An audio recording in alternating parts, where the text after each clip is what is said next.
Hey, welcome back to the channel. You may have noticed that your starter might be acting a little bit sluggish. Maybe it's not peaking as high and not getting really bubbly. If that's happening to you like it is to me, what we're gonna do to fix that and give it a little boost is to feed our starter with whole wheat flour. Now you might be wondering why I wanna use whole wheat flour as opposed to all-purpose flour. I'm actually gonna be using both of them together, but the reason I wanna add whole wheat flour is because whole grain flour has more wild yeast in it. It's gonna really boost my starter. It also gives it a nutty and a little bit sweeter flavor, which translates into a better sourdough flavor in the final loaf. To feed my sourdough starter, I just need a few simple things: a kitchen scale, a clean weck jar, some room temperature filtered water. I still need all-purpose flour and whole wheat flour to give it a kick.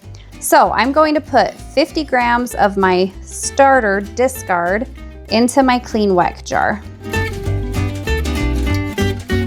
You can see I went over by a gram, and that's perfectly fine. I'm gonna zero out my scale and add 100 grams of room temp filtered water. And I'll mix that up first before putting in my flour. Now I need to add a combined total of 100 grams of flour.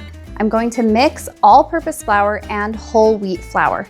I don't want to use whole wheat flour alone because whole wheat flour absorbs more water and it'll make my start too thick. So I want to do about 20% whole wheat flour and 80% all-purpose flour. I need 80 grams of all-purpose flour and 20 grams of whole wheat.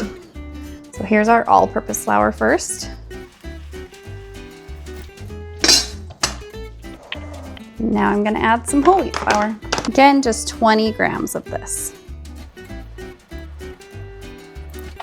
Now I'm just gonna mix this all together. You'll definitely notice a texture difference when you add in whole wheat flour. It's going to be a lot thicker in your starter. Now I'm just gonna put a lid on that jar and wait for it to peak and fall, and then I'm gonna feed it again. It may take 24 hours. Typically, when you're feeding it with whole wheat flour, it rises and falls a little bit quicker, so you just wanna keep an eye on it.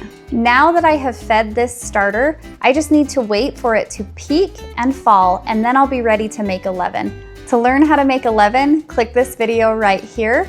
And if you found this video helpful, please like and subscribe. Learn how to make a leaven. I'll see you over there.